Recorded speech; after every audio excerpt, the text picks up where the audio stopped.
level one, a lot of people get stuck here because they don't want to start. Yeah.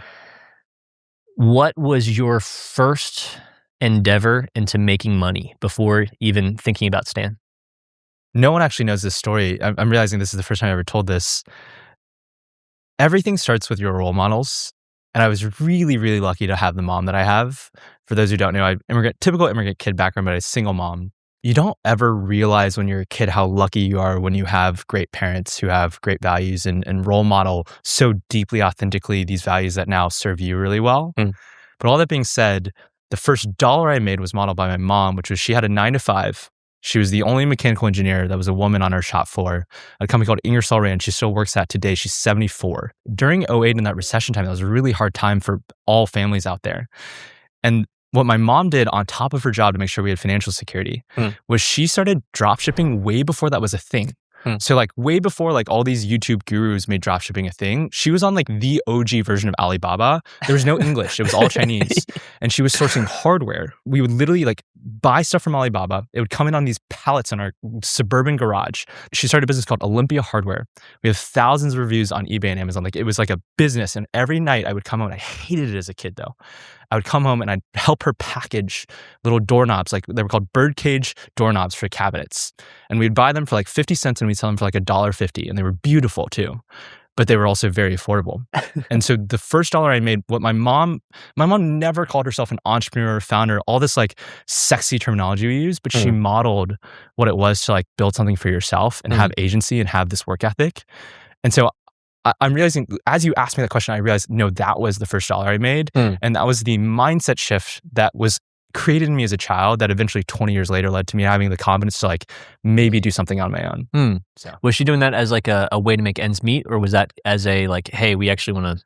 100% way to make ends meet. Like that was like how we actually got to go on vacation. Nice. That's how we got to like eventually get appetizers when we went to Chili's. Yeah. Like that was a big deal. Like I remember when we got our first guac, like holy shit, like we're fucking living, you know? So. And someone in that world, they probably really want you to live the Americanized like path, right? That she probably really was encouraging you to think like, what's the most secure job you possibly can get? So tell me about what that was like, the transition from like deciding whether or not you wanted to do corporate.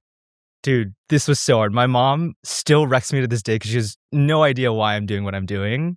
So yeah, I mean, especially as an immigrant kid, Asian American, you have this like model minority thing, that complex that you have to get through. Basically, you have to do all the right things in life to be quote unquote happy is what society tells you. And so for me, that was like, you know, getting into undergrad university, taking on student loans, I cold called my way a job at Goldman Sachs, right? That was like, I was 19 years old and I was so fucking hungry to make it. Like I was so hungry to make it. I like worked so hard to break through without any connections. And I remember where Goldman Sachs, like I was in investment banking in New York. In New York, yeah, like it was like 7th floor, 200 West Street, like the Goldman Sachs. Like, what did you do to cold call your way into there? I went through like every single alum of every single investment bank and like worked my way up. I would cold email, I would get on a call, I'd build as much of a genuine relationship as I possibly could. I'd get them, if it was a great conversation, to connect me with someone else. I would go to every single information session as this like hungry kid in a suit and tie that like probably didn't fit well. And then I worked my way up, and I remember I went for my super days in New York. I got called up early, and all of the banks I interviewed at, I got an offer from. And I got to interview for 2 different roles at Goldman, both the investment banking and also the sales and trading side.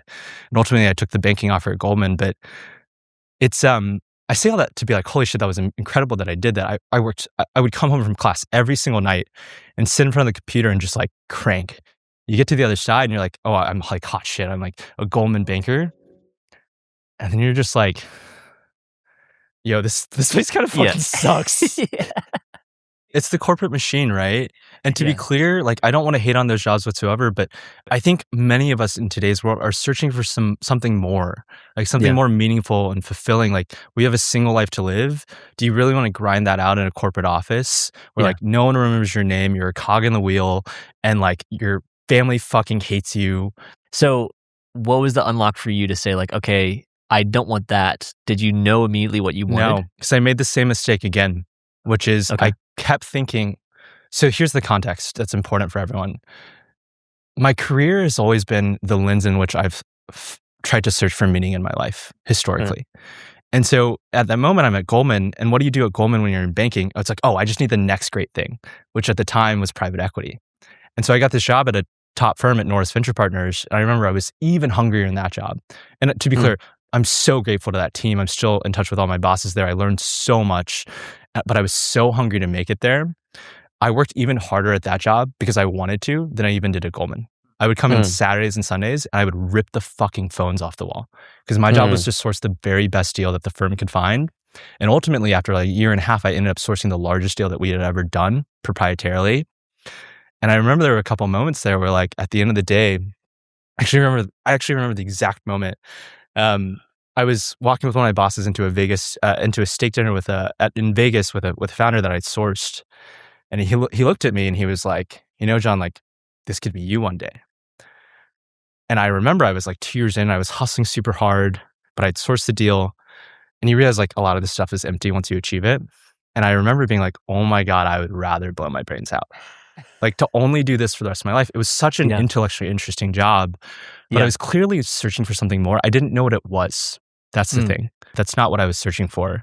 Interesting. And I haven't truly found what I was searching for until the last few years, where I've really been faced with starting Stan was incredibly painful and hard. It's still constantly very painful and hard. Like, running a business is hard and starting a business is hard. But what I realized over time, especially as I started Stan and dropped out of school for all of it and went through the journey, at the end of the day, I think what I was actually searching for was like love and connection and community and like wholeness in my life, which you can achieve completely outside of business. And I was searching for the wrong things that I thought would fill me up because those are the things society told you would fill you up. And then now I'm like, okay, how do I balance all these incredible things and somehow weave that and intersect that properly with my desires around achievement and greatness with building a business? And sometimes those are at odds. It's very difficult because there are different value sets to have the best of both worlds. But at the time I was just this like hungry kid who wanted to make it so hard. Like, I still look back to that kid, I'm like, damn, that kid had drive. Like, I wish I fucking had that now. That like, he had that dog in him. And now I'm very different in a lot of ways. But I know what I was searching for then. I've increasingly grown in my personal life today. There's a lot of people that are sitting at their desks right now and saying like, I was that person. I hate this. I work 60 hours a week for what? I live for weekends for what? What would you say to that person that's like, do you have a story that would resonate? Yeah, I do. People see starting their own thing as such a big thing, and they don't realize you can just break it into really tiny steps. The first step of that, oftentimes in today's world, is just to post online. But you have to work backwards from, okay, what are all of the mental hurdles I need to get through to even take that first leap, which is some version of, what will other people think of me? I feel insecure. What will I even post about? Do I even have any worth? Like, what will that random acquaintance that follows me on Instagram or that one crush I have, like, oh my God, they're going to judge me. And what I would have anyone do is I'd have them think through, what is their end goal that they would like?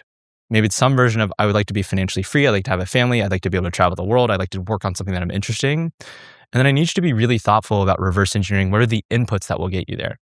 At the end of the day, in the current track of life that you're on, if you were to play that out 5 years, will you actually achieve that? The honest answer is usually no. And so what are the inputs? What are the activities on my day-to-day that I need to change to get there?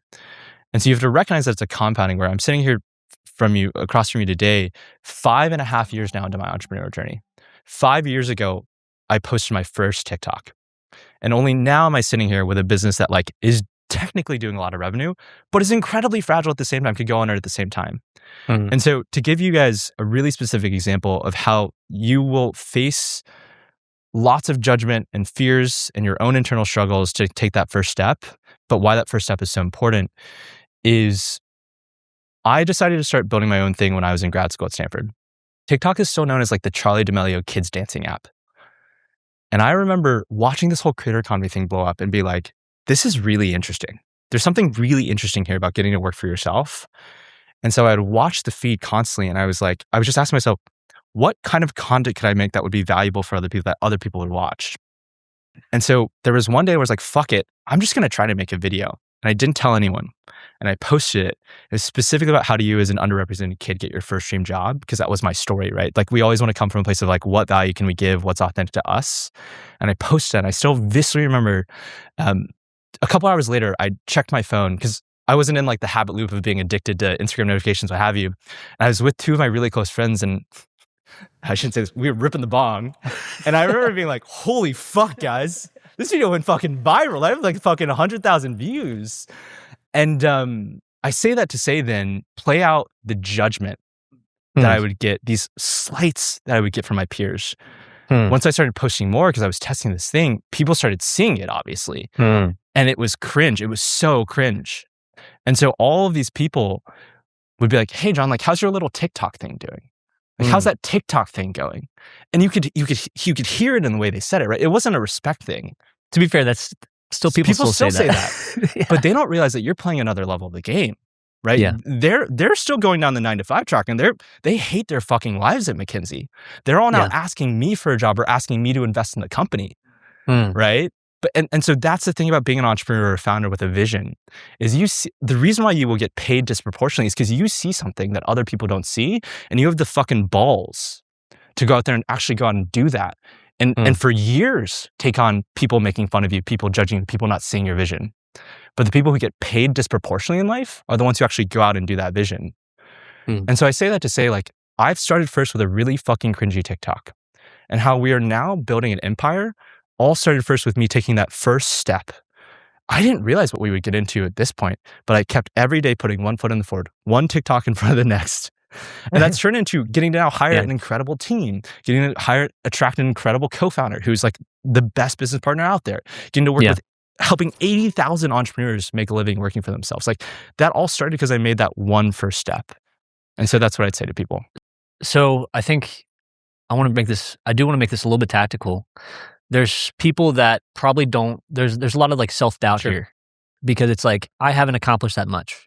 What was the first thing that you talked about that you sold? You think you haven't accomplished enough to make content, but what you don't realize is that you can document your fucking journey. And so the very first thing that I sold is just the mental model of what are things that I use in my day-to-day life that I know for a fact are helpful for me that other people could use. And so for me specifically, the very first dollar that I made was I found my old college Dropbox password, and I found my old Goldman Sachs resume. It's still saved as like JH resume V15 or something like that. I changed nothing in it. I uploaded it to my Stan store, which the very first version of Stan I built for myself, and I sold it for $10. I changed nothing. There are random kids out there on the internet, and they just downloaded it because they wanted to see. Because they needed a resume template, because it was validated success, right? And so whatever you're doing in your journey, the first product that you can sell is just package your experience. What you should think about as a mental model is, what did the younger version of me need to see in life or need help with in life that I've been through, that I have real fundamental integrity that I know that I can help them achieve that thing. And so that's what I did with my resume. In the same way that, like, whatever it is in your life, whether it's a Notion workflow or some sort of education or like some sort of knowledge you can drop or some sort of service you can provide to people, just fucking package that. And that's your first like dollar made online. I like that, because everybody's been told good job one time by their boss. At least, at some point. At least once. Yeah. That's such an interesting thought. Did you sell a lot of it? How many sales did you get? I made like over 10K. That was my first. Really? Yeah, that was from just a resume. Just my resume template. It was at least a 6-year-old resume. That's insane. Yeah. Did you have any semblance of a brand, or it was just like me posting cringy TikToks online, being like, because everyone would be like, yo, can I get that resume? The market pulled it out of me. The comments would be like, yo, do you have any tips on a resume? Can I get that resume? And you thought digital products. Did you have a concept of digital products? Do you have examples of other people doing this? Yeah, I'd seen enough people do it. So I had that pattern matching in the same way that nowadays, whatever creators or entrepreneurs you're looking at, if you like their service, you should offer it for yourself as well. But all I did was like, I dusted off the old resume. I changed nothing about it. And I just uploaded it. At the same time, you're still the guy that cold called to get into Goldman. You're still the guy that was like, I'm just going to hustle my ass off and I'm going to do this. For someone that doesn't feel like they have that self-confidence to say, I can figure this out, what's that first step that you said, okay, I am that guy and I can do this? What I would ask someone is, why don't you have that self-confidence? That's completely fucking made up. And what I will tell you is, no one who is at the level of success that you aspire to be lacks that self-confidence. Because inherently, in order to take the action, you have to believe that you can take it. I can push you into the action, and that's one way we can build your self-confidence. But then at the next stage, you will just get stuck again. And so what I would say to anyone who's currently stuck in their thought loop rather than taking action is shut the fuck up and just do it. I mean that with the most love possible, because I will say some version of that to myself is like, how often do we sit in these thought loops and we're just like overthinking? And if we just take an action and then observed the outcome of that action, the data of the real world experiment, then I promise you, you will be so much more confident if you just do things for the next 5 weeks rather than think about how to make them perfect for the next 5 weeks. And if you don't take that advice as you hear me say that, then you will not change your outcome. So you just have to go do it. There's no simpler answer than just go do it. But we're always, as humans, and our brains are searching for more that's going to give us more psychological safety. What I think is actually the lesson here is you have to create your own psychological safety. No one is coming to save you. You need to change your own circumstances. What was something you were consuming at that time or before then that kind of woke you up? My super honest answer. I don't know if I'm allowed to say this online, but I think psychedelic therapy helped me a ton back in the day. This was when it wasn't in vogue, like taking shrooms or psilocybin, sitting with a healer and a guru. But I remember I was really miserable in some ways when I was in finance, and I was searching for who I was and what actually made me fulfilled and what's actually going to make me happy.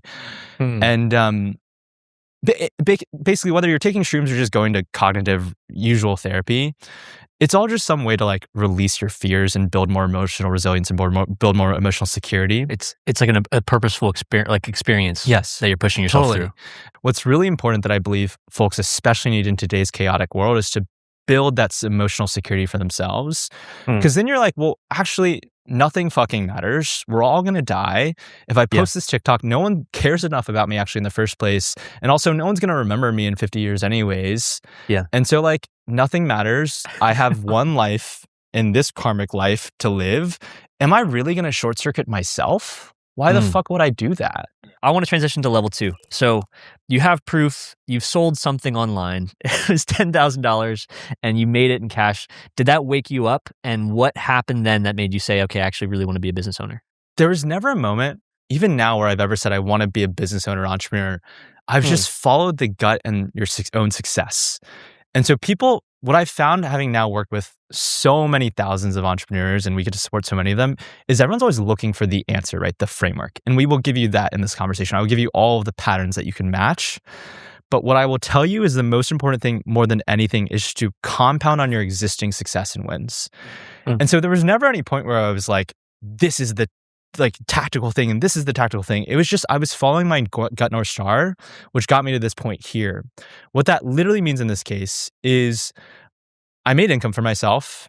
And then what happened is all of my creator friends started being like, yo, dude, that Stan thing that you have in your like link in bio, that's sick. That's way better than what I currently have to use with this like one like link in bio thing into a custom website and all this clutter and spending $100 a month. Like, can I have that? I was like, oh yeah, actually I built it myself. Like, let me like repackage this in a way you can use it. And so at the end of the day, I think all entrepreneurs are pretty fucking smart. You can recognize an opportunity. I just recognized an opportunity. I was like, dude, this job is fucking sick. I get to work for myself. I get to be creative. I get to help people. I get to build a community. I get to make money for myself. I figured that out for myself. There is no way in the world there are at least millions of other people who want to have the same human experience as me on this. This is like a sick human experience. And so the obvious answer there is, okay, I should productize this thing that I built for myself. And so what happens in entrepreneurship, I think, is you fail so many times doing so many things that when the market starts to pull you on something, you realize like, oh shit, this is the one. And that's what happened with Stan. It's like I hustled for sure. And we can talk about some of those stories because I think there's some helpful lessons there. But yeah, at some point, the market starts to give you signal and it's like, I want this. And you're like, okay, all my creator friends want this. And then all of a sudden you have 80,000 creator entrepreneurs using your platform. That's so cool. Okay, so, and what was the next step? So you kept going. So tell me, like, you made your $10,000. What was the gap between 10,000 and then the 100K? So this is where the hustle comes in. People don't realize how much hustle is required to go from 0 to 1. Most people stop at the 0 to 1. So in this, I'll frame the first 100K for the first Stan customers.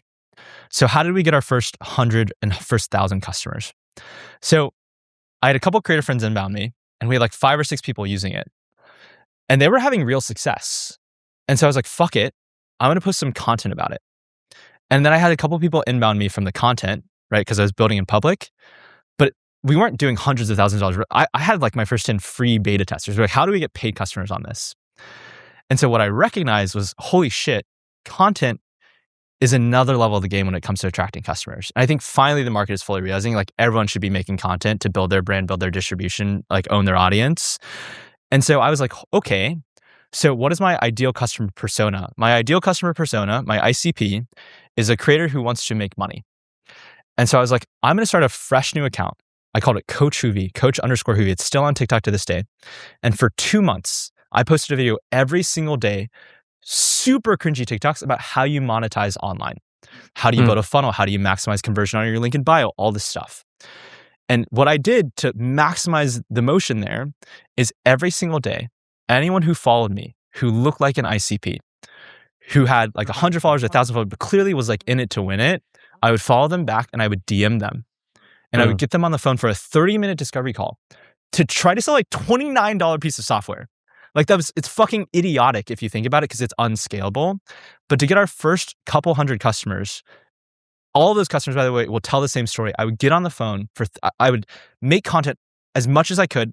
My co-founder was starting to build like and scale a tech platform. And then 8 hours a day, back to back to back to back. You look at my calendar, it was just customer calls.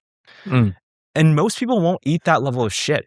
They won't make content in general. They just won't make content, commit to that. Then they won't fucking follow people back and consultatively DM them to get them on the phone, to then do a sales call to walk them through like how you can help them with their business problems and actually help them think about how they can succeed, to then ideally pull out the credit card and be like, will you take a bet on us on this clunky software for $29 a month? Fucking nothing. Most people won't eat that shit.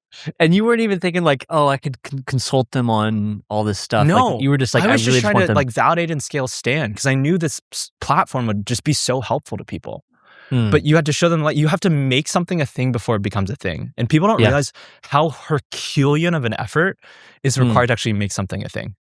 You will always have multiple breakthrough moments. I think the first breakthrough moment I had was a story that you know with Tatiana Londino, one of our first ever clients. She's like in the real estate space. Tatiana's amazing. She's so charismatic. She's so funny.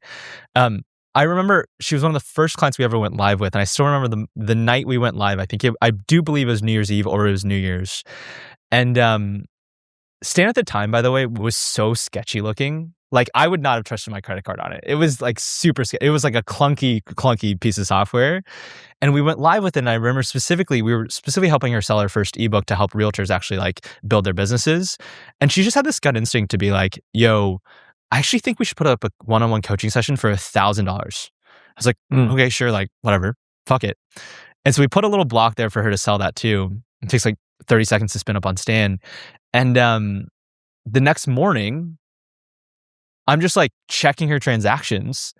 And her first ever, she doesn't post anything about it. She's like, let's do a little A/B test. I'll put it up for a couple hours. We'll see what happens. Someone purchases on this sketchy fucking sales page for $999 a coaching session with someone they've never met in their life, right? They've only seen her content.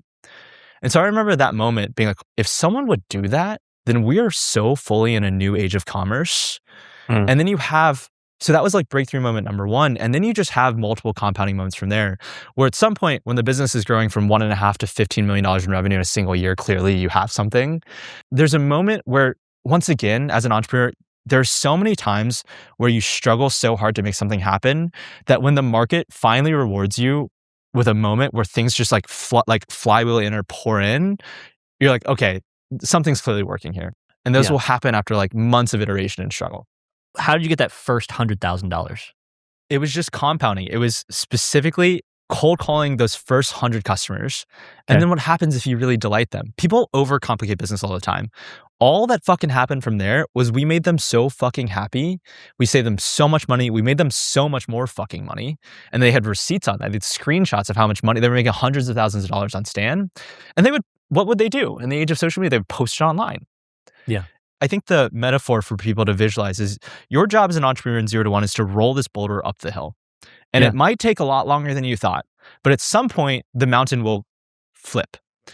And so the year required to get this thing up and running, to get, let's say, our first 25 to 50K, then very quickly that 50K, because we put in so much effort, then compound and flywheel to like, it wasn't just 100K. It very quickly in our first year after we got to that first 25, 50K, it compounded to $1.5 million.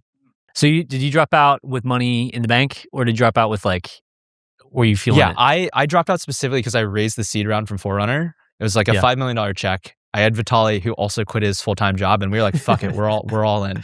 There's nothing that you would have done that would have made you fail. Like you were going to find somebody Totally. just because of the way you're attacking it. And that's still the case for Stan today. There's Yeah. never any worry about failure because I'm just never going to give up. Vitaly Yeah. and I are just never going to stop until we win. Like that's just Yeah. like, people are like, are you worried about this or that? I'm like, no, we'll figure it out. We just like Yeah. literally won't get off the court. You will drag Yeah. me off the court if you have to. I love that. So you had affirmation, you had funding, and you dropped out. You got your first 100,000, and that quickly scaled to 1.5. And it didn't feel real. Did you guys not feel? Did you celebrate Still anything doesn't in feel there? real. It still Okay. feels like truly tomorrow could go away. It's all so Yeah. fragile. What people don't recognize, especially in today's world of AI and how much change is going on, is the scaffolding you constantly build your business on top of. Yeah. The ultimate underlying foundation is constantly changing. Yeah. And so like even now we're going through an existential evolution where we have to migrate from SaaS to being AI first. Yeah. Right? Because software's going to get blown apart in the next year or two. We were saying that a Yeah. year ago, and now it's finally happening. And so we've already transitioned the business, and the AI agent we're building is incredible. But like, yeah, we're constantly like, I could lose it all tomorrow. And people Yeah. don't recognize that. They're like, oh, you're doing 30, we're not doing close to $40 million in revenue. It's like, sure, so what? I could not have that tomorrow, is how I feel. Yeah. Let's transition to level 3 here, because I love that we've attached the 0 to 1 and then the first 10K and the 100K here.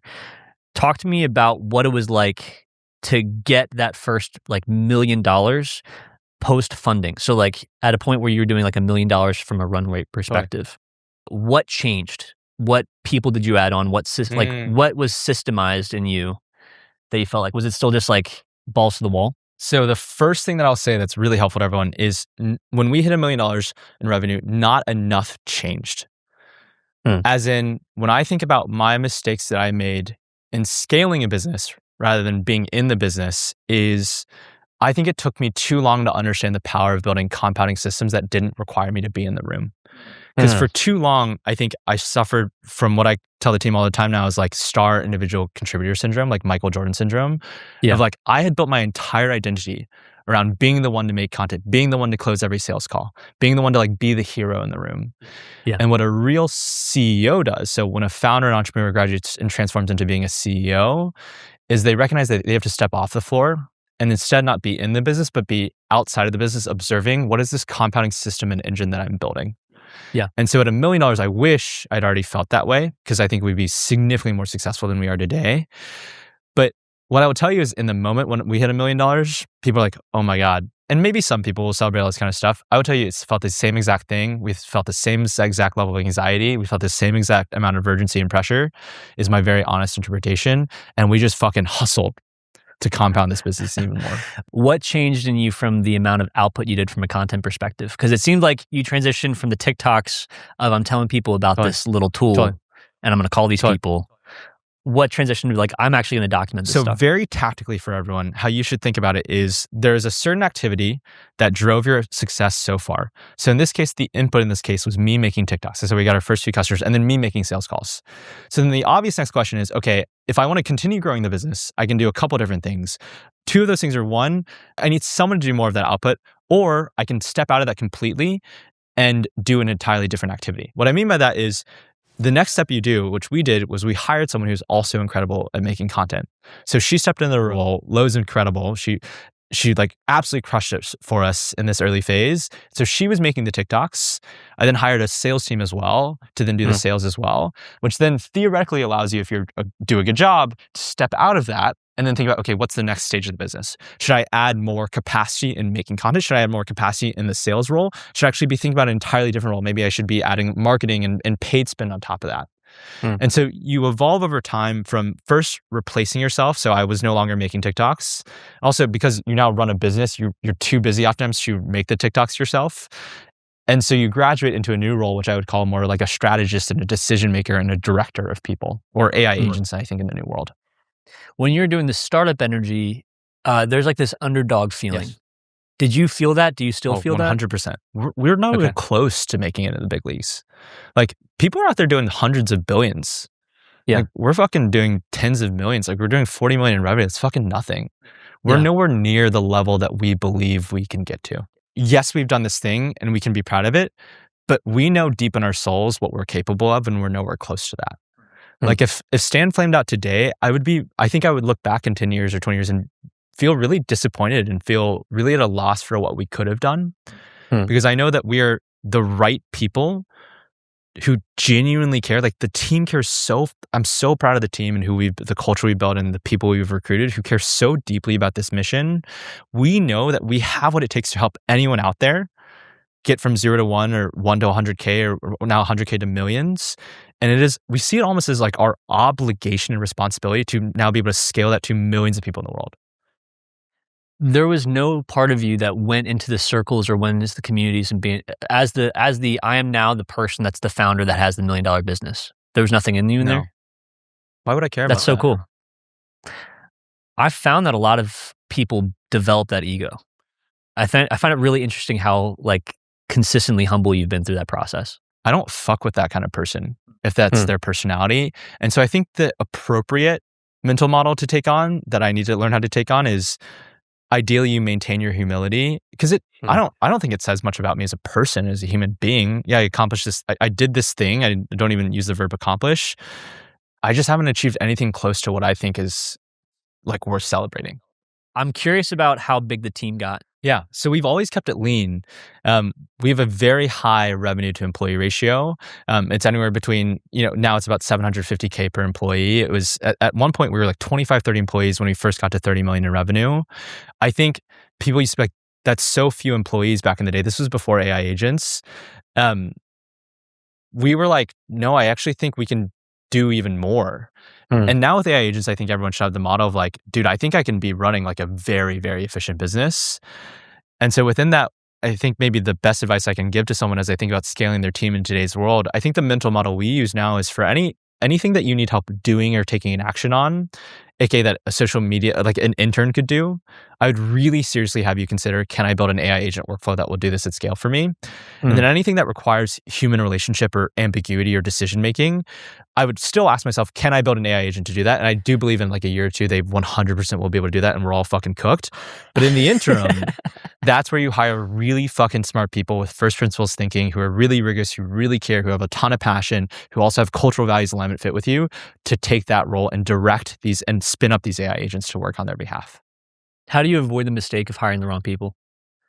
I think that's something I've heard a lot of people make mistakes on at this phase, where it's like they think I need the function done, and they don't hire killers. They hire people to do the function. There are two things that you look for to avoid making a bad hire. Number one is you need to deeply understand what it means to have cultural fit with you. AKA, what are your core values and who do you fuck with as a human being? Then on top of that, because just vibes alone and getting along is not getting the job done, you then also need to make sure they're an absolute fucking killer at their job.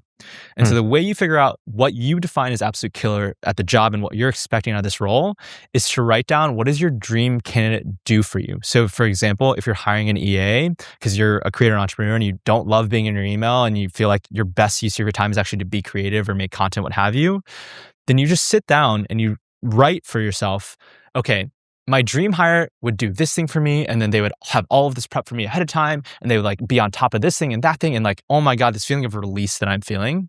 And then you just work backwards from that dream candidate profile you had, turn that into a couple of bullets of like, this is the rubric of specific skills and attributes I'm looking for. And then you make it really objective, where you go into an interview, you figure out whether or not they have those skills, and they tell you stories about that, they give you validation around that. And then on your gut side, you also have a rubric on the cultural fit side over time, like, do they match my core values? And then you will, after talking to 10, 15 people, you will have a really good sense of what good looks like for this, and then you can make the hire. Did you guys make any bad hire decisions? 100% all the time. Still. We're getting much better over time. But when you first asked the question of how do you actually get good at hiring, my honest answer is you have to be really fucking bad at it at first for a while. Yeah. So did you overhire initially? We never overhired. But you will still never make the ideal hire every single time. And oftentimes it's not a reflection on either person. It's just like, this wasn't the right scenario for different reasons. So. Yeah. I think, because I find it interesting that you say we've stayed really lean because we have a lot of belief in the people, and like we had 25 to 30 people and we got to 30 million and we were like, we can do even more. Yep. That's an interesting take. And I think a lot of people that are actually, a lot of business owners would be like, I'm jealous because I don't know how to I might have like 1 or 2 A players, Sure. and then they might be like my core staff. Totally. Your business will perform at the level of your own standards. So if you demand that your entire company be entirely A players, then it will have entirely A players over time as you define it. What I will tell you for anyone who feels like they don't have enough talent density on their team, I would just have you imagine and visualize the opposite of that, which is what if you did have like incredible A players who were all in sync, all on your team? Like how much more successful would you be?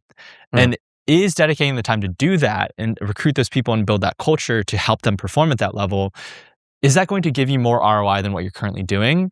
My guess is likely yes. Yeah. So I would always go for that.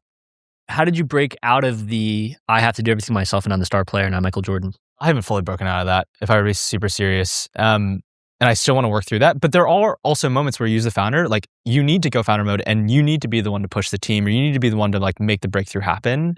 Yeah.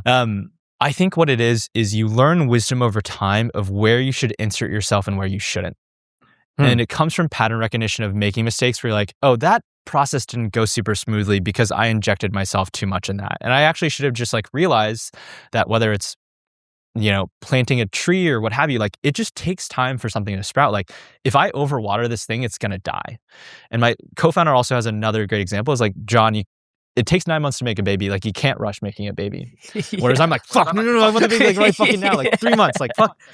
And so learning some wisdom around like when you should insert yourself and when you have a star player and you've given them the right context, you've truly set them up for success when you can just let them run. I think it's an important skill to develop. Okay. I want to move to the 10 million mark. Cool. So at this tier, we're officially at that place where not everybody reaches this, even in the hopes like probably majority of creators are thinking this is a lot of money. I was just talking to a different person that frankly, if I convert 0.1% of your audience, you would make 8 figures on a product like this. And even for them, that's like it breaks their brain. Wow. With this and with this product and with Stan, did you feel something different when you hit 10? No, same fucking kid, just like trying to make it is my honest answer. But the tactical answer to help everyone think about how do you get to the 10 million mark is you really want to start to up-level into, once again, taking on this identity of being a CEO or a strategist. As in, you're playing a different game now. Like you need to recognize constantly at these different revenue levels. Every 6 to 12 months as well, one of the best mental models is you should fire yourself from your current job and write a new job description for what you believe you need to be doing. And very honestly, chatting with Claude or ChatGPT will give you this answer because it's a mental model that's been done many times before. But in the $10 million phase, you need to start playing a different game, which is what I would call like the flywheel and the strategy game, which is like, how am I building a compounding machine that compounds on my behalf without me needing to be there? And so what you're doing as a CEO instead is you actually should no longer be in all the meetings as much as possible. Like I used to take it as a sign of like self-worth that I was in the most pain. I was taking the most meetings because it's also really important to me to show my team that like I'm in the fucking trenches with them. They all fucking know that I work harder than them or like work as hard as them. Like it's important to me. But actually some of that wasn't serving me at this level. And in fact, like my CEO coach, Eamon, by the way, if anyone wants a great CEO coach, highly recommend working with him. He's incredible. What's his last name? Eamon Al-Abdullah. He scaled AppSumo from 8 to 100 million, I believe. What he really taught me was like, yo, actually the CEO should be the laziest person at the company. You should actually have a fully empty calendar and like not know what to do. Yeah. Because what matters at this stage of the business is actually you making the single right decision once a week or once a quarter. Like it's actually more productive for me to completely let everything go on fire for the next week and fuck off to Bali and go surf and like paddling back from one of the waves, just like, oh shit, we should do that. Because that's how much leverage you start to develop at that stage of the business. At what tier was connections really important to you? Like at what tier did you get out of the little hobbit hole and say, okay, now I actually need to expose myself and connect with other people? It was when I was struggling the most and plateauing the most. That when I realized that I had consumed and used all of the knowledge I had accrued already, like it's so easy. Like there's so much content out there about like product market fit and like getting your first few customers. You consume all of that and you use all of that. But then the next level around how do you be a CEO? How do you run an organization? How do you be a great leader? How do you be a great manager? How do you run an operating rhythm of a business? It's only the last year or two where I've really made a point to reach out to people who are way better than me at those things and executives that I've gotten to learn from who are so impressive and so helpful. And in that, what do you know? You just fucking unlock. And I wish I had done that way before. So Yeah. When did you hire this coach? I've always gotten to work with a coach throughout the process. I highly recommend that. You can't do it alone. Like even Serena or Jordan have coaches, right? Yeah. And so I got to start working with Eamon about 6 months ago, and he's really helped up-level my thinking. This is why it's so important for everyone to get in the rooms with the right people or be in the right reality sphere. As in, one of the subconscious benefits I realized about working at Goldman and then working at a top Silicon Valley firm is that it's always been normalized to me that you can build a billion-dollar company. Like, I remember I had a good friend who she grew up in outside of Detroit. She was like, John, getting to know you has been so incredible because the way that you just think it's normal to like spin up a product and go from 0 to a million in 6 weeks, like that wasn't something that I even knew existed that you could do. And so I'm very lucky to have been in the environments I have. All that to be said is like when the people that you're getting mentorship from or you're getting to meet are the founders of DoorDash or the CEOs of like Stripe, like whatever like these businesses are just normal to me that they're at such a large scale. And so for me, that's like, yeah, we're going to at least do that. Like that is my expectation. Let's shift over to like focus on Stan for a second. So what was the coolest thing in this process that felt like a victory in the Stan customer base? Was there a certain customer amount? Was there a certain story that you were like, oh my goodness, we've unlocked something here?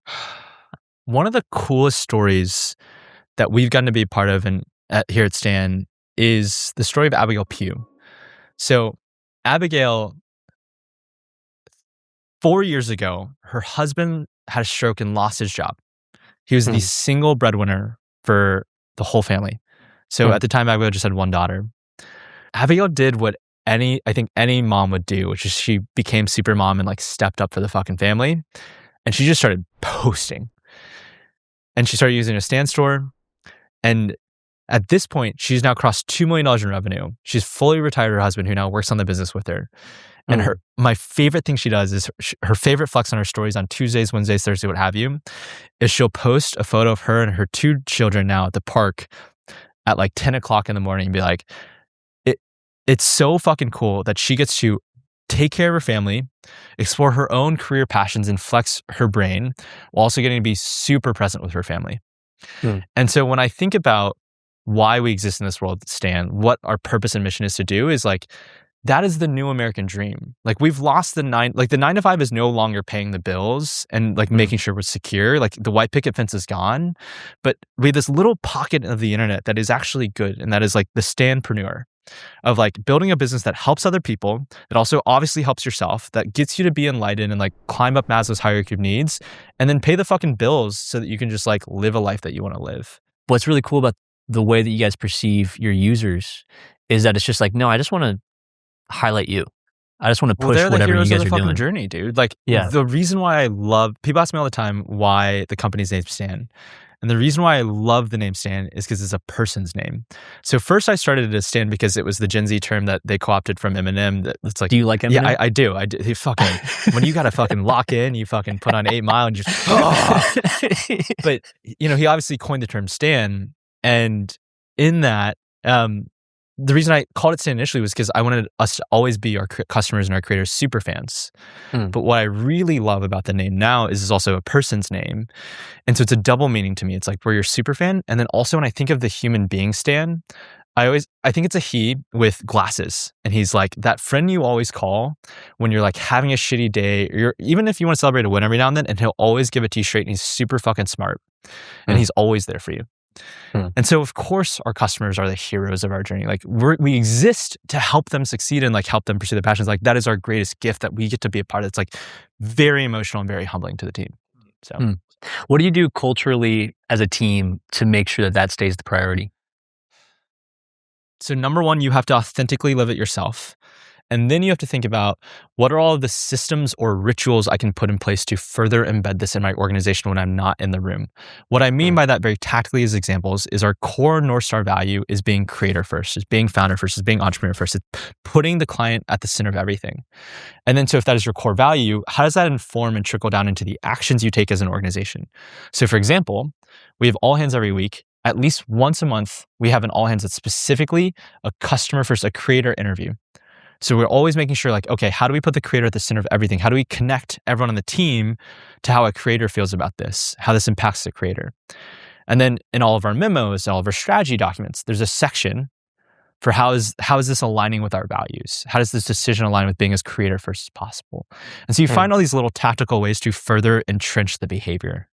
Do you guys have like a Slack channel or something like that just says like, shouts out testimonials of like this person just achieved this? How often do you look in there?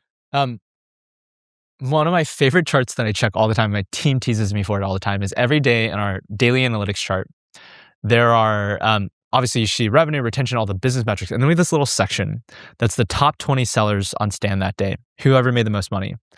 And I always go through every single name that I don't recognize, and I go to their profile and I send it in the response in the thread. And I'm like, this person just made like 7K doing like interior design consulting, or this person like just like is like has made 20K today doing some launch on like how to bake cakes. Or, like this person's doing like woodwork. It's so cool what you get to see, and you get to support like thousands of niches and passions. And so oftentimes what I'll do is on top of that, I'll actually go in and personally DM them like, hey, like congrats on this success. It's super fucking cool what you're doing. Like who knew that like strip pole fitness, by the way, is like one random person that we support. It's like so cool what everyone does. And the team always like teases me that they look forward to that because it's like an unscalable thing, but it's really important to me. It's also really fun. So yeah. So in this, you guys hit 10 million. You didn't feel anything different. It didn't change your identity. You're still saying, oh, I'm not content. I still want to go. What decisions did you guys make? Like, talk to me about the idea of bringing on Steve and the idea of bringing on Gary. Oh yeah. How did that come in your head of like, this is something that I feel like we have to do. I can't do it myself. Yeah. I mean, first of all, how fucking lucky am I that I get to work with Stephen Bartlett and Gary Vee? And by the way, we haven't announced it, but we did the largest creator round of all time. I haven't even announced most of the creators that are on the cap table. It's everyone that you watch. Are you allowed to say it? We will over time. Yeah, I mean, like how cool is it that we get to work with our heroes is kind of how I think about it. Like Gary was one of the reasons I started posting in the first place. Like Gary's the OG, dude. He taught me give more than anyone in this world. For us at the end of the day, we know that we can't do this alone. And we have the mission of like being the Nike for entrepreneurs. Like we want to build a legacy. And how do you build a Nike for entrepreneurs? Well, you work with the Jordans and Serenas of the world, right? And you get to partner with them and like we get to tell their stories. And very few people, I think, know actually Stephen's story growing up like immigrant kid in like a small town in the UK and then starting a podcast alone in his fucking closet. People just see him now being successful. Same thing with Gary. Like people like me and Gary, what have you. Gary's been fucking hustling as an immigrant from Belarus since he was a kid. Yeah. And what's so important to me is that it's like an ego thing. It's an artistic ego thing at this point. It is so important for me that as a legacy that we build, that every kid out there, no matter their socioeconomic background, I don't care what they look like, what they went through, all that kind of stuff. I want to make sure that they see a version of themselves who has gone through the same shit as them, who has felt the same things as them, and know that that person has been successful so they can have that role model. So, and you think tactically for a second, like there was a point where you said, okay, this isn't being heard by enough people. Correct. There's a bunch of different solutions to there. A lot of people go to ads. Totally. A lot of people go to paid advertising because they're saying, okay, if, we'll start retargeting ads. We'll go really, really aggressive on these different fronts, or really aggressive on personal brand. I'm the CEO of this company. Everybody should use this tool. Like, why did you guys not go that route? So for every business owner who's thinking about this, your decision that you need to make is what channel will drive you the most ROI right now. What is the best decision that you could take? Because you have an infinite amount of channels and decisions you can make. And so success at this point in your life is about sequencing and intentional decisioning. It's about what are you going to say no to? Where in our case, it was very clear to us that the next step to build our larger vision was to work with the very best athletes, aka entrepreneurs in our space. Because, for example, how I see paid is I see paid as a way to augment your existing core organic creative and your organic storytelling. Because if you don't build brand and you just like turn on the like daddy Facebook, you will get absolutely cooked, right? Because you'll go down the CAC death spiral. You saw it with Casper and that class of like 2010s D2C companies. They never built a real core distribution engine that owned their audience, that owned their narrative, and instead relied on paying other people, renting other people's audiences. And so for us, it was very clear that we would rather build organically, which is harder. It takes more work, But I believe if you make the right decisions, we'll have more ROI over time versus like relying on paid from day one. And you see the typical thing with companies that rely purely on paid, unless they really know what they're doing, they shoot up and their CAC starts to really increase as they go for less efficient audiences and they just fucking go down. Did you take the same approach? I'm going to cold DM, I'm going to cold outreach, and I'm going to hit up as many people, or I'm going to talk to, I really want to figure out with, I want to talk to Steven, so I'm going to hit up every person on Steven's team. Like, did you take the same approach I you've had to everything else? People don't recognize Steven gets like 10,000 pitches a month. He's so big. Yeah. And so I exhausted every avenue possible. I obviously DM'd a ton of times. I sent like really ghosted or just unread probably, like sent tons of thoughtful emails to his manager, his agent at the time. And then I went through the partnerships route as well, where like we just went through his like media business of like, can we sponsor this podcast? Had one conversation there, then it died. I had multiple different people connect. And actually, this is a good story for everyone who is like struggling to push through. You never know what's going to hit, but the hustle will always pay off in the end. So specifically, the last thing that I did is he also runs Flight Fund. It's his VC fund. And they have an application on the website, but like anyone in VC like knows, like no one really takes, like if you're going to apply online, then you're probably not going to get it. But I was like, fuck it, I'll do it. Because you got to have that hunger, right? Yeah. And so I truly sent at least 50 messages in some form to try to get his attention. Because I knew so much it was the right thing for like the business and for the vision. And I think Steven very much so agrees as well. And I remember I submitted that. And then a month and a half later, I obviously heard nothing. And then a month and a half later, on Christmas Eve day, I get an email from them saying, like it's a standard email to everyone. We're apologies. Could you please resubmit your application? Like we actually had a failure in the system. All the applications in the last few months didn't get processed.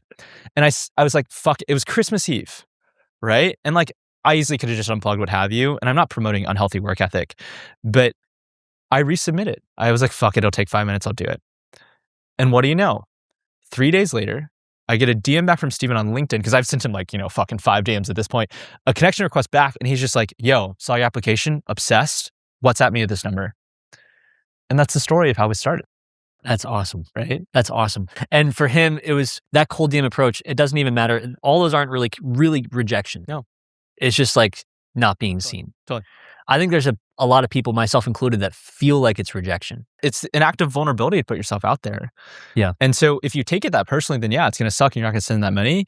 If you start to be more rational and like detach yourself from it, or like release yourself from it, you're just like, this is data signal. I sent 5 DMs, of which this particular kind of person, the 1 out of the 5, responded to me. There's a signal there. Why did they respond to me? How do I improve on that? What could I have done to have the other 4 people be more interested in me? How comfortable are you with rejection?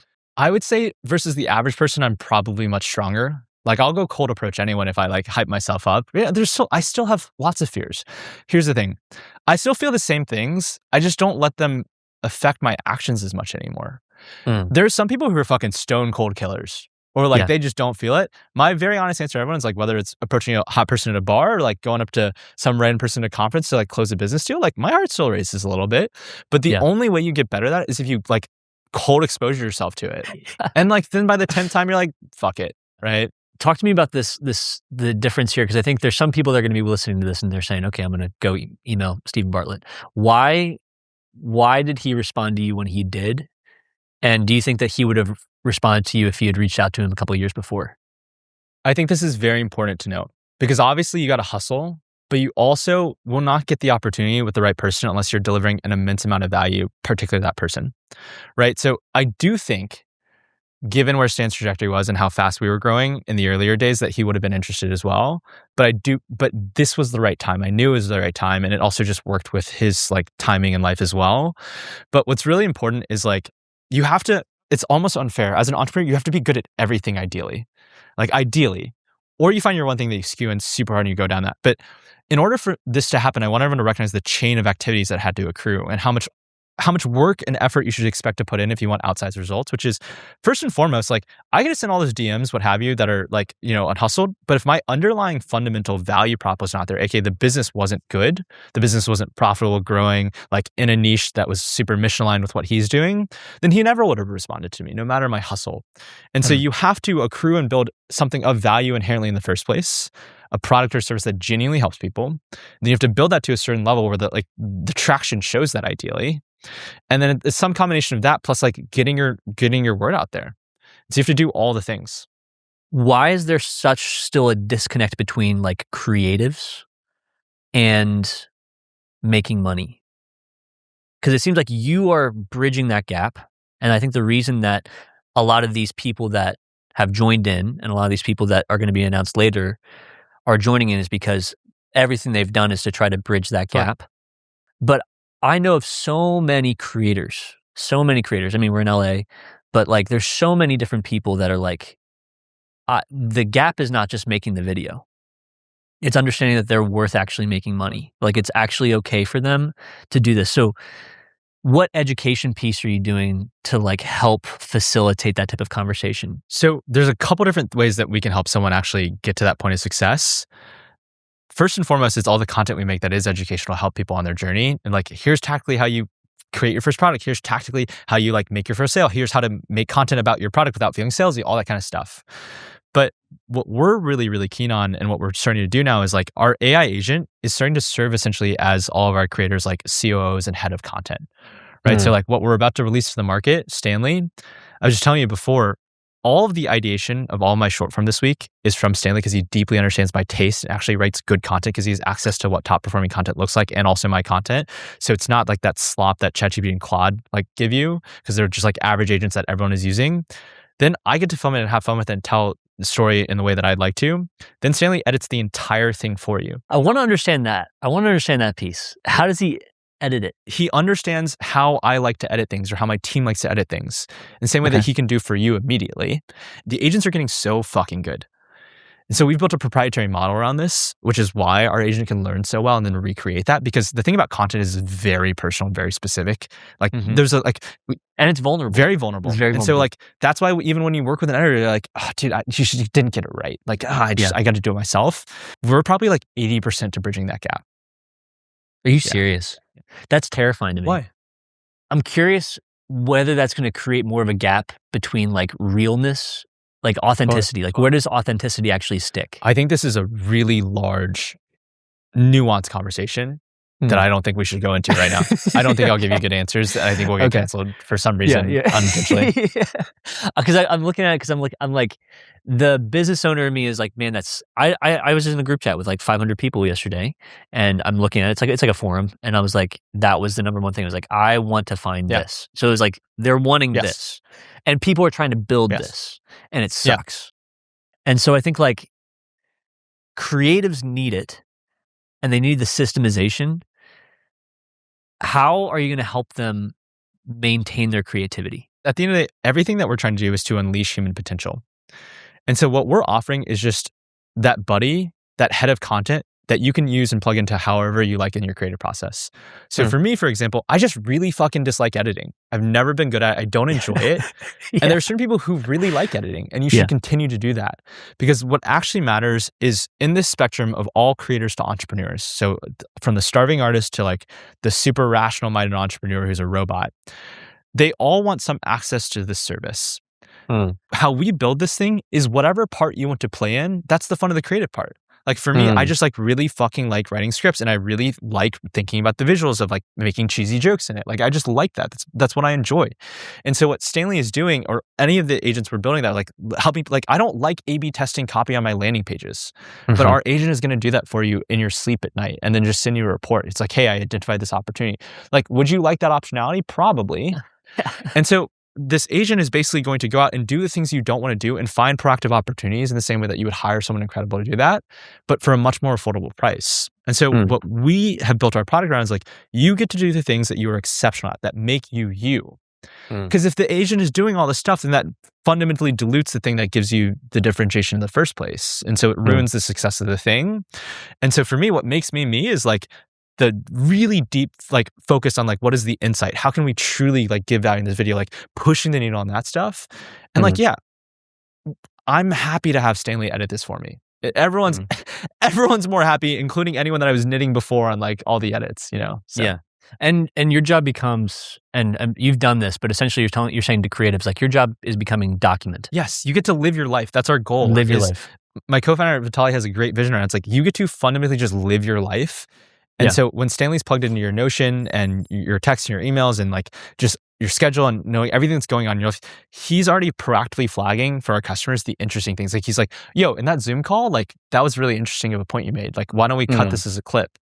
And it's just imagine having someone proactively around you all the time, like thinking about what is the interesting content opportunity so that you can just like live life and have a creative idea and you're like, oh fuck, like I want to do that. Yeah. I feel like this is really cool because I think it's almost the other angle of it. So like initially, so much of what you guys have done is like established for people that are just great at creators. Like they're creator first and their business second is you're saying, okay, our tools are gonna like systemize to make this feel less complex. 100%.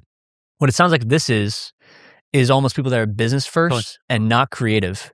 And they're saying like, I don't know how to even start in all this. And this, like how many business owners are like, they know for a fact they need to develop a personal brand. They need to put content out, but that can just seem like so overwhelming. 100%. This can be that gap to help them become more like 100%. We're here specifically to serve the entrepreneur and the founder. And in that process though, all of the tools we've built for them, here's the best way to think about it. It's not binary, it's a spectrum. I tell the team all the time, it's the creator to entrepreneur spectrum. And on one side, you have a starving artist like a Vincent van Gogh, who like in his actual lived life, never saw commercial success. He's too much of an artist. Then maybe you have like an Amy Winehouse, what have you. And then on the far side, you have like a Bezos or an Elon, who's like super mechanical, should probably go to a little therapy. Mr. Beast. Or probably go to like, little therapy. Mr. Beast is like more on he's not, because he's creative. He's still a little creative. Like people don't give him enough credit. Like he is like, you're talking about like very technical founders. And then like you have a Mr. Beast who's like very much so like a symbol of capitalism today, but like has crushed it. People don't give him enough credit for how fucking much of a killer he is. Yeah, he's just one of the best business owners. Truly. Like I have a ton of respect for him and I don't think people give him enough credit. And so what we seek to do is we seek to serve that entire spectrum, no matter what part of you play. Like, yes, we serve the entrepreneur who like doesn't know how to get started in personal brand, and we just like it's a done for you service. Like my co-founder is like super technical. He's just like he knows the value of it, and he's starting to use Stanley. But like he's not an artist. This is a job to be done to achieve an outcome. We're here to serve you and help you achieve your dreams. And then at the same time, like I work with so many creatives who like, I don't know how to monetize or anything. Don't worry. It used to just be me in the trenches like helping you. Now we can actually package that knowledge as Stanley where it does things for you. And it helps them actually like make sure that they put food on the table. Okay, so I want to transition to this last level here. This is level 5, and this is vision casting. You guys are already valued it over this, but making $1 million and beyond, $100 million and beyond. So in making $100 million and beyond, was the decision to incorporate AI coming from a place of abundance or a place of scarcity? It was coming from a clear understanding that the world is shifting underneath our feet. And if you are running a business and you're not thinking about how the world is constantly changing and how you're adapting your business, you will literally die. Because business building is just a game of survival in the same way that like existence is as well. Yeah. And I think people in today's world don't recognize that reality as much as they should. And so in this process for us, it was twofold. One is like, we're in a seismic shift in today's society. I'm like on a personal level, very worried about society and like the implications of all of this. I am long-term optimistic, but short-term very pessimistic and really worried about like what the fuck is going to happen and how we can like bring people along. But what we recognize is like, number one, this is an existential threat for our business. We need to evolve it because like software is just a means through which to achieve the true job to be done for our customers, which is like help you get to do what you actually want to do and make money doing it and have a good time. And so like you can go in and use the software, or we can just build an AI agent that is like your COO and your head of content that just like does it for you. I think likely for most people, getting to not even have to do it and money comes in your bank account, probably preferred. And so recognizing like one-on-one, myself and my team, if we sit on with anyone, we genuinely know in our heart of hearts, like we can change their life. We give them like all of the right advice because we've seen the past so many times. Like I fundamentally know you give me anyone out there, truly anyone. I would die on this hill. I know to get them to 100K followers and how to make their first $100,000. I've done it so many times, but I can't serve 1 million people myself. I just fundamentally physically can't. And so what we care more about is we want to like, at the end of the day, AI is a tool. It's terrifying. There are lots of moral implications, but it's just up to how you want to use that tool and how we've chosen to use this tool. Is we recognize that AI is the first time, this agent we build is the first time we can package ourselves in all of this knowledge we know. In a time where there's increasing uncertainty, the fall of institutions, more and more people need to build agency for themselves. We actually, through this AI agent, help millions of more people in a way that our software could never. Now we can actually achieve the outcome for them. And that's what's really important. Do you think the term SaaS is changing? So like the idea of software as a service, do you think that that's going to become more of it's a legitimate service with AI? I believe we will hire AI agents in the same way that we hire people currently today to do jobs Interesting. for us. Yes. Interesting. So, and the idea is that you're building agents, like good companies are building agents as to function as employees for specific 100%. things. I believe we will very much so see one-person billion-dollar businesses. We will see 10 to 30-person, $100 billion businesses at some point. At the end of the day, like, we are cooked. In many ways, like, I'm genuinely like scared for myself and like human society, but also at the same time, these AI native companies that are truly thinking about how do I construct an organization and an engine and a system that achieves an outcome through the lens of AI agents. Because you can spin up 1,000 AI agents theoretically. Yeah. That's going to dwarf me every single time as hard as I work. Those businesses and entrepreneurs who think in that way, I think will be massively successful. Is the goal here to help the entry-level person, or is it to replace other people? We've actually seen that it's never either or. In fact, so many agencies are using Stanley to help them serve more clients. Really? We have so many agencies realizing, holy shit, Stanley's like the perfect execution part for me because Stanley understands my client better. And then what they can do is they can actually use their taste and judgment all the time. Interesting. So you're playing both sides of the coin then. So it's like, it's almost like it doesn't need to be like a what is it, like a win-loss kind of thing. Like it can be this is a fundamental value to Stan, how we approach life. We're always in the game of win-wins. How do we align incentives across the board so everyone wins? Because my personal belief is everyone does better in that case. Yeah. And so it's not about replacing people, what have you. It's truly about unleashing human potential as our framing of how we see the tool. Yeah, I like that. And that's the best place I've found so far in this like terrifying moral like landmine paradigm of what we're in. Which I think is a bubble. I think it's a bubble because I think, like, again, anyone that's in the tech space or in the founder space or in the creator economy space, they might feel it more than others. Whereas the average person is a small business owner and they feel like, I have no idea what I'm doing. And we get to give that agent to them in their pocket for like, they couldn't afford the agency, by the way. They fundamentally couldn't afford that agency. They couldn't do for it. way more affordable, and they get to fucking crush it and actually like not have to stress about like, oh, you gotta do the social media thing. This is fucking scary.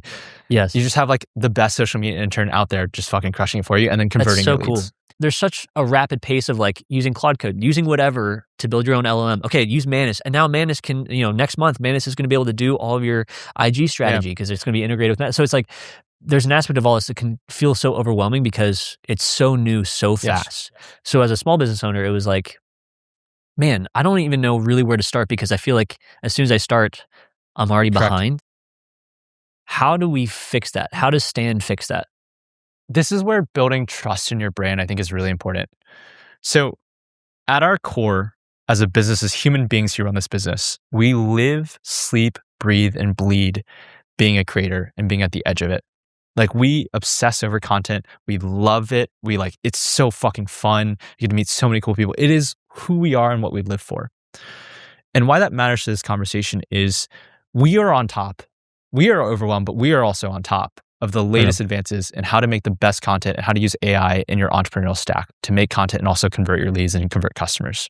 And so in a world where there's so much overwhelm, if one can build a brand over time, which you need to through fundamentals, to teach the market that, hey, this one place, you can trust us, we are fucking at the edge of it and we're pioneering, then you can go focus on the infinite other things that you can be stressed about in the age of AI. Yeah. And so for us in particular, how we think about it is we fundamentally know what we're building does not exist in the market and no one will do it better than us because we have a maniacal focus on how do we help you make top 1% content and maximize your business outcome out of that. And so I also have more data than anybody else. Exactly. That's one of the reasons why no one can beat us is because we have all of the data on the content side and also more importantly, the conversion side for people.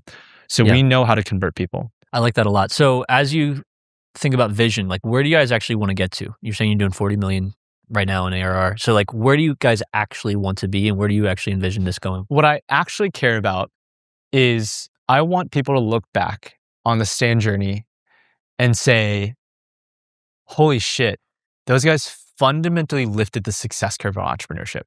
They built so many tools and so much infrastructure to do that. And the way that they did that was in a way that we all got to enjoy the journey. It was with the right values. It was with a sense of like being able to try to prove that you can both do good and do well. Did we actually build something of fundamental value that we can be proud of? Because I have plenty of friends who like early Uber, early Facebook, and like they made a lot of money, but like they don't like talking about it. And I just personally, I don't optimize for those things more than like my personal, like being able to sleep at night. Can I ask a personal question on that? Because you hinted at earlier, it's almost like you're still searching. Yeah. So what have you done in the last few years? What's shifted in you? Because it seems like you found a healthier place Yeah. now in terms of what your personal vision Totally. is.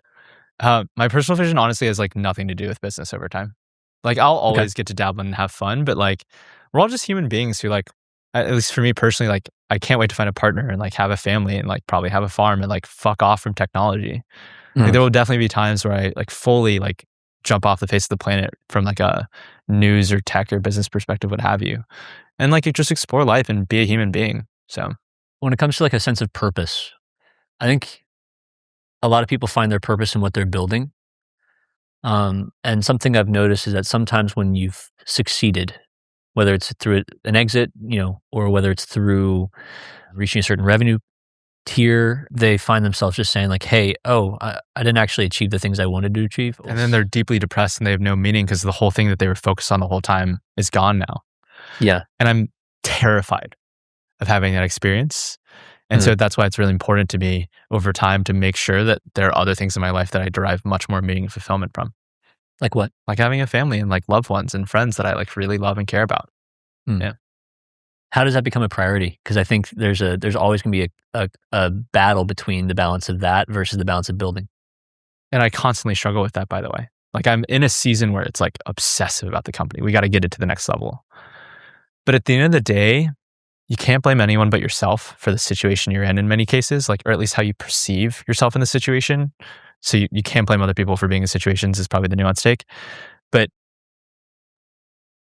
at least in my case, I can't blame anyone else if I don't set the boundaries and set the intentions and take the actions in my life to make sure that I carve out time to actually be with my loved ones and friends and like travel the world and build great connections with people and build authentic community. You seem like a spiritual person. I don't know if you would categorize yourself as a religious person, but you seem like a spiritual person. What does that mean to you? Because it seems like there's a centeredness, there's a balance, there's at least like there's a striving for this like inner peace. 100%. I hope I'll eventually get that one day. I'm realizing it's always there. It's just whether or not we choose to access it. What I'll say is I am increasingly finding myself increasingly spiritual.